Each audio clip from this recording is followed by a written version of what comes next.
Good afternoon, ladies and gentlemen. It's a pleasure to welcome you here to Woodlands Park today, and a very special welcome to Jonathan and Claire on this your wedding day. My name is Jane Hebden and it's my privilege to conduct the ceremony today, and this is my colleague Jo Woodley, who has the legal responsibility for registering the marriage. Jonathan and Claire are here to formally pledge their love, to be united in marriage, and to offer each other the security that comes from promises sincerely made and faithfully kept. They're choosing to make a commitment to each other for the rest of their lives. This ceremony provides the opportunity to bring friends and family together to celebrate the happiness of Claire and Jonathan. We're here to witness what is at heart a private moment between them as they dedicate themselves to each other. I think you'll be pleased to know that as no legal objection has been declared against your marriage, the ceremony may now take place. Now, although your guests know you very well, the law requires that you fully identify yourselves. So, groom, may I have your full names, please? Jonathan Charles Broadrick. And bride, may I have your full names? Claire Louise Wilshire. Thank you. The place in which you are now met has been duly sanctioned according to the law for the celebration of marriages. Before you are joined in matrimony, I have to remind you of the solemn and binding character of the vows you are about to make. Marriage in this country means the union of two people voluntarily entered into for life to the exclusion of all others. Jonathan and Claire, I'm now going to ask each of you in turn to declare that there is no legal reason why you should not be married here today. Could I invite our witnesses, Thomas and Andrea, to come and stand one each side?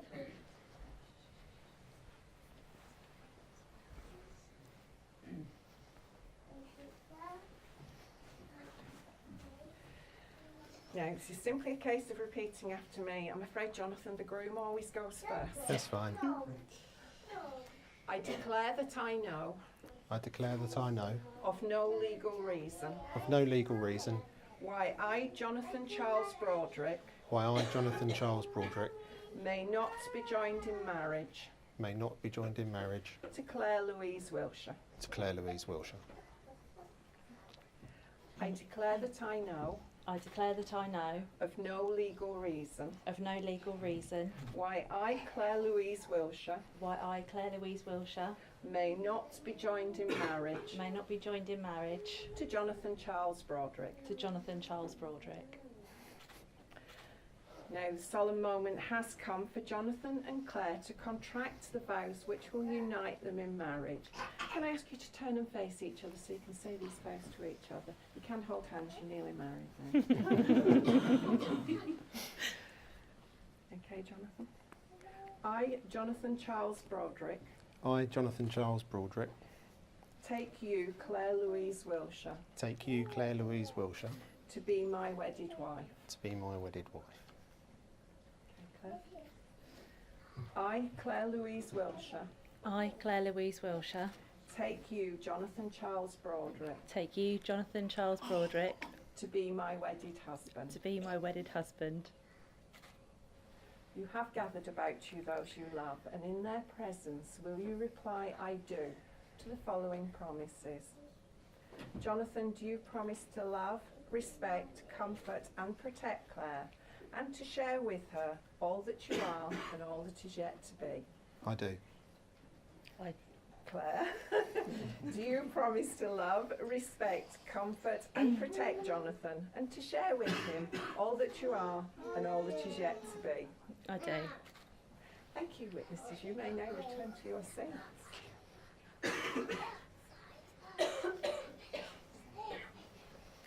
Well, we now come to a traditional part of the marriage ceremony, which is the exchange of wedding rings. And I believe Joseph has the rings. Would you like to bring them forward? I think perhaps if you stand on this side, because then you'll be able to come around the back of me. Then you'll be able to go away with the photographers. That's lovely. Okay. The ring has long been the symbol of vows taken in marriage, and although these rings are beautiful in their own right, It's the bond of love they represent that makes them priceless. These rings, chosen with love and care, are the outward sign of the promises you've made to each other here today. So, Jonathan, would you like to take the ring for Claire? That's it. Lovely. Place it on the tip of her ring finger. That's it. Holding it there, repeat these words.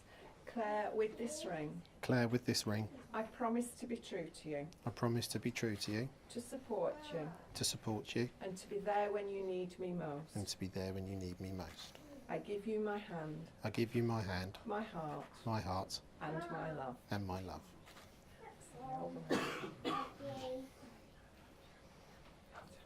Claire, would you now like to take the ring, Jonathan? Hold it on this finger and repeat these words.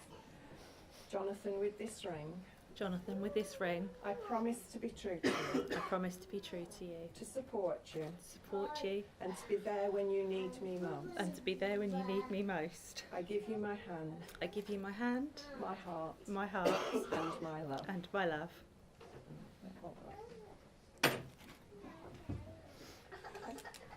Thank you, Joseph. You may now return to your seat. Very professionally done, if I may say.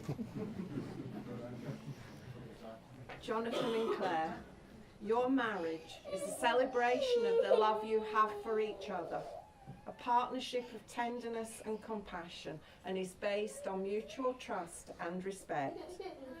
When two people pledge to love and care for each other in marriage, they create an identity unique to themselves, which binds them more closely than any written or spoken word.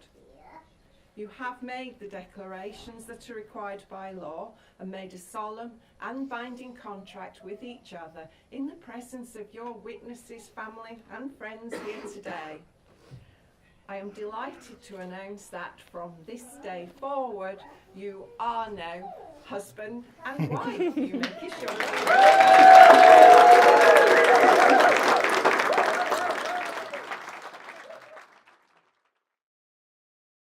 It is considered lucky if the bride on a wedding day keeps the cork, providing there's a silver coin in it, which there is now.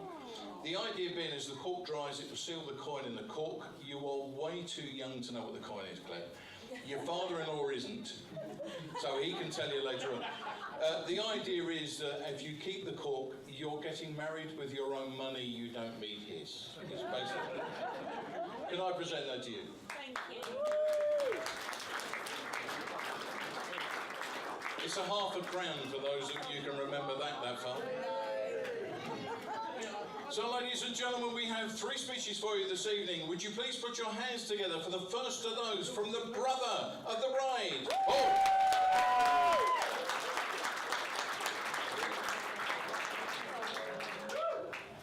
Okay. So, firstly, I'd like to offer a massive congratulations to the new Mr. and Mrs. Broadrick. I'd also like to take this opportunity to offer you all a very warm welcome and thank you all for making the effort to come here today and join us on this very special occasion. So, Claire, or Mrs. Broadrick, as I now need to refer to you as, you look amazing today and I couldn't be happier for you. You are unquestionably one of the most selfless and caring people I've ever met. You truly have a heart of gold and will always go out of your way to help other people. Excuse me. As a child, Claire was your classic princess, but nothing the mere Neil couldn't handle. The three of us often used to fight as children with differing loyalties. From what I remember, it would usually start with Claire and Neil winding each other up, me being the obvious innocent party. I would generally end up with a couple of dead arms from Neil, and I would end up having to break one of Claire's toys, just in retaliation to get my own back. Claire would still offer to make me a cup of tea the next morning and let me sit and watch Footballer Italia on the beanbag. She has always been that kind of person. Claire has essentially grown up to be an ever so slightly older version of that young girl. There were a few aspects of growing up that Claire took a little while to grasp. The benefits of having a tidy bedroom being one that immediately springs to mind. The concept that there were occasions where you genuinely couldn't have everything that you wanted being another. Having overcome such hurdles, Claire has grown into a wonderful young woman and has been a great support to us, particularly through our early years of parenthood.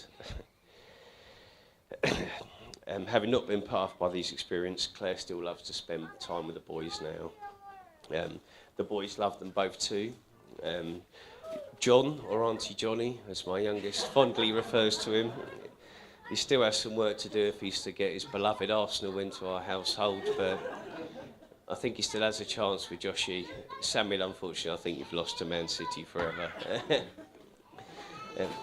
If I have one overriding memory of being a child, growing up with Claire, it would have been our European trip in a car that we took when we were young kids. I'm going to savour the embarrassment of the full details of the story, but if anyone would like to talk to me afterwards to understand that, by all means feel free to approach me.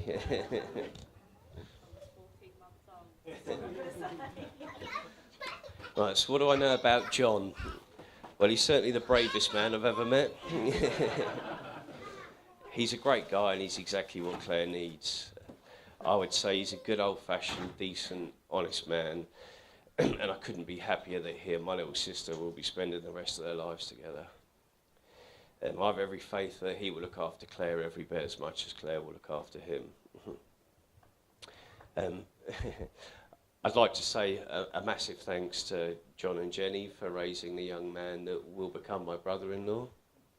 And I'd also like to say an even bigger thank you for everything you've contributed to making today a hugely special day for them both.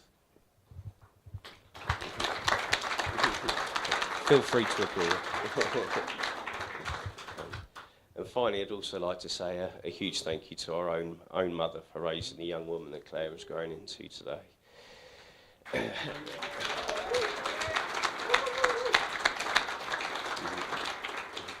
As you can probably imagine, three of us were quite the handful, but I think we've all turned out okay.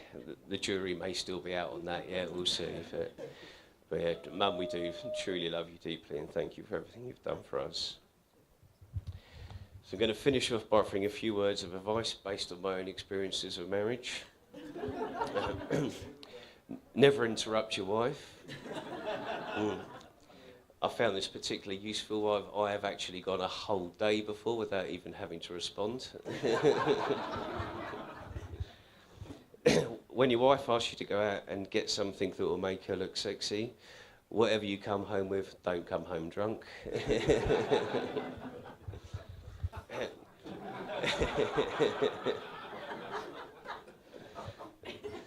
We found one of the main secrets to marriage is that we go out for dinner twice a week. Kate goes out on a Tuesday, I go out on a Friday. And always hold your wife's hand when you're out shopping as well. For her, it's a romantic gesture. For you, it's a sound economic strategy. So can I invite you all to raise a toast to my beautiful sister and my new brother-in-law. May they live a wonderful, healthy life together and enjoy many years of happiness. To the bride and groom.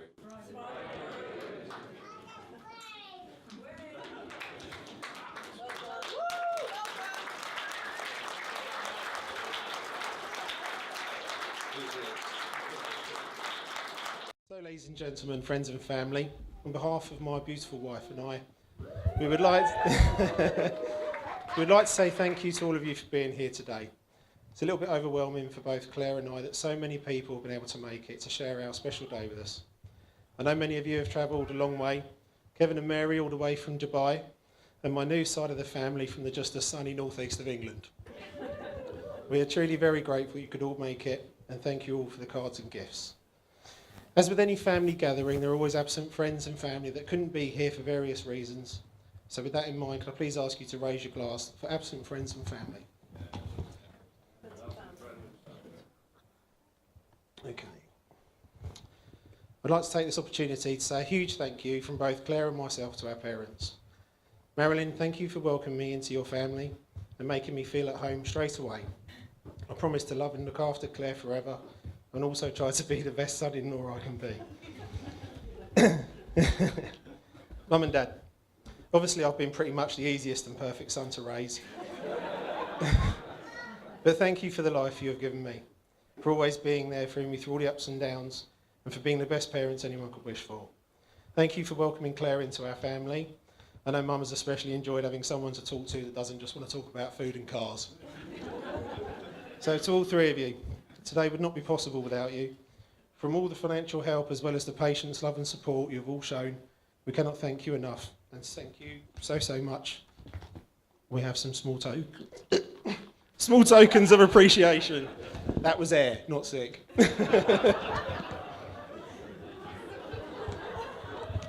Sounded a bit wrong, didn't it, that?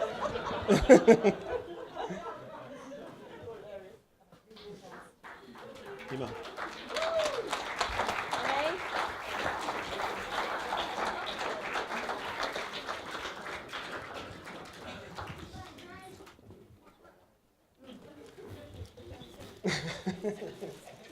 Just realised I'm not there.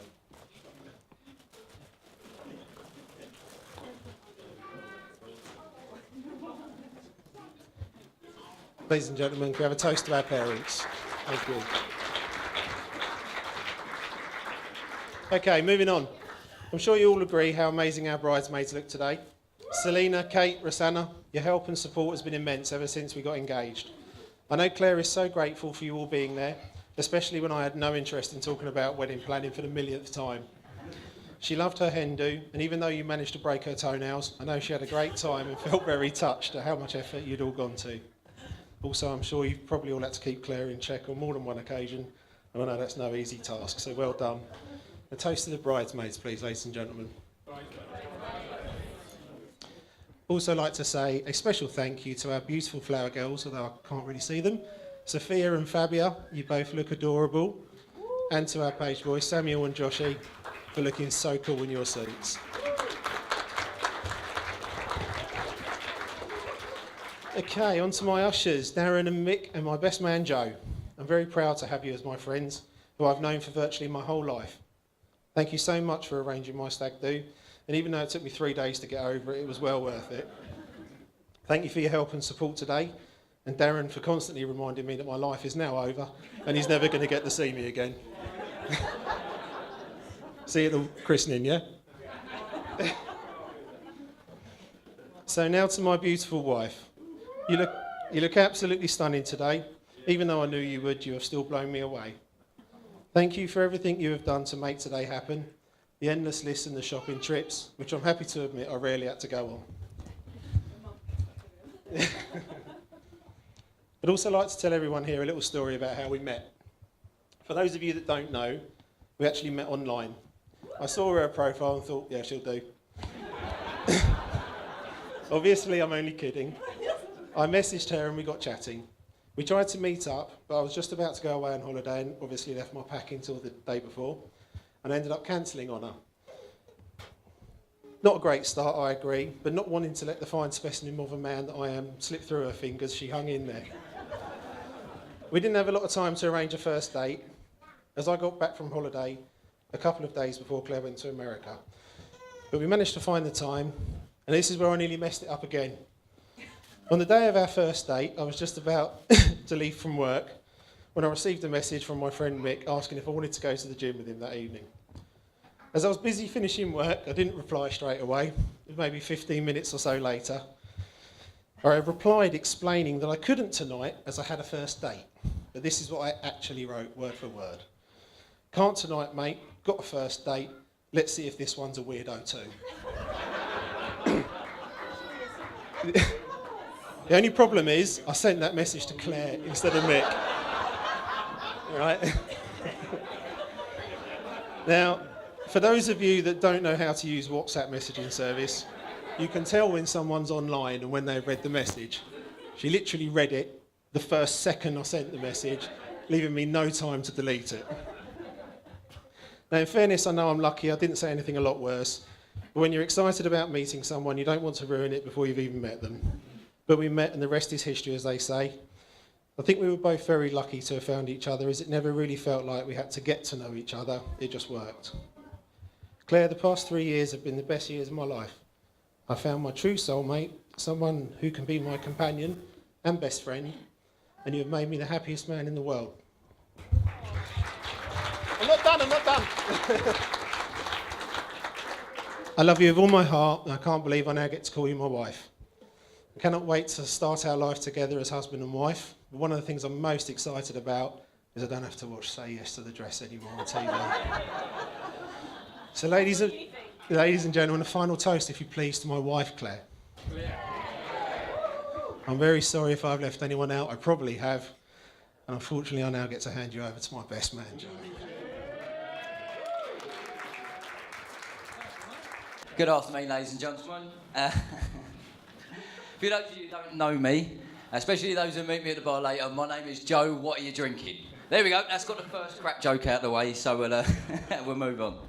No, my name is Joe, and I'm the best man. Before I start, I have to say, like many women out there that plan their special day, I've planned doing this speech for absolutely ages. And then one day he dashed it when he called me over to his house. He sat down, quite serious, and told me, I've got 14 children coming to this wedding, and I have 2. I'm godfather to 2. Sorry, that's the worst Marlon Brando accent ever, but we'll carry on. Firstly, this is an amazing venue. Jon and Claire have put their heart and soul into this special day, and it really shows. So a huge thank you for letting us all share this special moment with you, and it's amazing how much of us will turn up for a free lunch. So congratulations, thank you very much.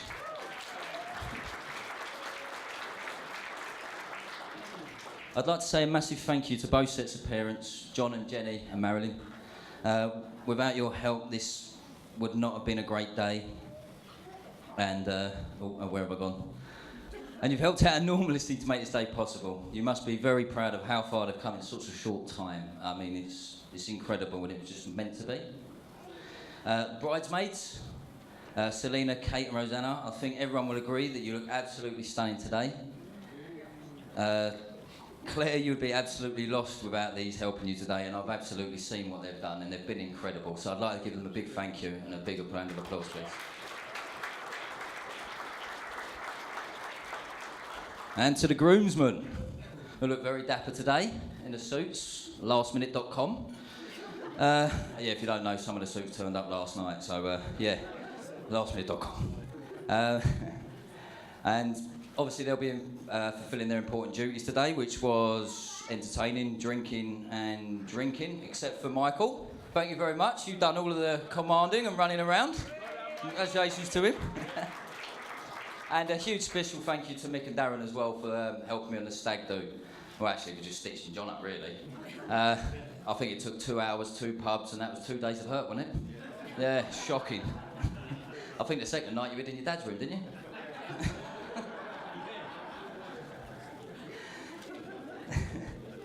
I will have to say, he did make a very good Princess Leia, though, although I don't think George Lucas is going to be calling you anytime soon. I was actually going to get Darren to dress up in it, but I've been told I've got to be sensible. Yeah, so, yeah. Sorry, Darren. Mankini on the dance floor, then. And finally, the bride and groom. Claire, you look absolutely stunning today. I think he's such a lucky man, punching well above his weight, but, you know, he saw you first. Right, sorry, darling. And Jon, I can't thank you enough for giving me the chance to be your best man. It's been a real honour, albeit for a long wait. Well, what can I say about Jon? We've been friends since the age of about 4. Born 2 days apart and grew up in a tiny little cul-de-sac opposite each other. Jon is one of those blokes that he just becomes a master of anything he puts his hand to. Except women. We're not going to go too far in that. We've both had our few, what can we say, nutters. Hence why the text was sent to her, I think, by accident. Mine's all right now. Mine's dosed right up. If she starts dribbling, just give her a bit of wine. Yeah, I'm paying for that later. Going out together was the usual, playing on bikes, playing football up the park, which then, as we got older, turned to drinking up the park. That's how John had his first go in a police car. I remember you getting dragged off to your parents, John pleading with the police, "Please don't tell my mum, you can have the Cabernet Sauvignon." So even at the age of 15, he was already there at the game. No white lightning for this high flyer. Yeah. John always aimed high in his career, first joining Sainsbury's, but fulfilling his long life ambition and spreading his wings and moving next door to Halfords. Where his enthusiasm into cars, well, not just cars, about everything Halfords sold, grew and becoming an expert in all things Halfords. I mean, John has half a Halfords in his garage. Need a tent? John's got 6. Need a bike? He's got 3 round the back. Car? He's got... How many cars you got now? 4. 4 cars. Need some polish? He's got 8 different brands. But he's always had a strong mindset and direction when it came to what he wanted to be. I mean... How about a car salesman? Nah, that wasn't good enough for you. What about a painter? Nah. Games developer? No. What about a course in Thailand? Electrician? Jesus, you've had more jobs than I've had Red Bulls. But anyway, one night he even considered stuntman driving. Right. Okay. Oh no, this is terrible, isn't it? To set the scene, I'd had a few cheeky shandies and I'd bought a kebab and decided to get in the car with John. He was going to drive me home. Yeah, do you remember this? Jesus. So while I gently caressed my doner kebab, John muttered the now immortal words, "I've never managed to kick the rear end out of this car." Jesus, the famous last words I thought to myself as we pirouetted sidewards in mid-air, doner meat, chilli sauce flying everywhere, and then we stopped. In a surreal moment, I was there hanging upside down, gripping an empty pita bread. So, top tip, never eat while you're driving with John. I do still remember when John first told me about the girl he'd met online. I'm not going to too much because you've already heard it, but obviously he sent the wrong message. The one thing he didn't mention was the next day. We were actually working together and fitting a bathroom, and he came in after his first date. He pulled me aside with a little sheepish grin and said to me, "Remember that girl I liked and I met last night?" I said, Yeah, she's only a copper." Oh, that was like a swear word back then. Now, around this time, John decided to alleviate his boredom by going through Gumtree and buying anything and everything that he could make a profit on. I mean, his bedroom looked like a lost and found at a crime watch, wasn't it? He even dragged me to the darkest depths of North London one time. Do you remember to get the bike? God, it even came with a free lock. Told you how much that was. All that time when the farmers surrounded us and chased us down the lane. Yeah. Jesus.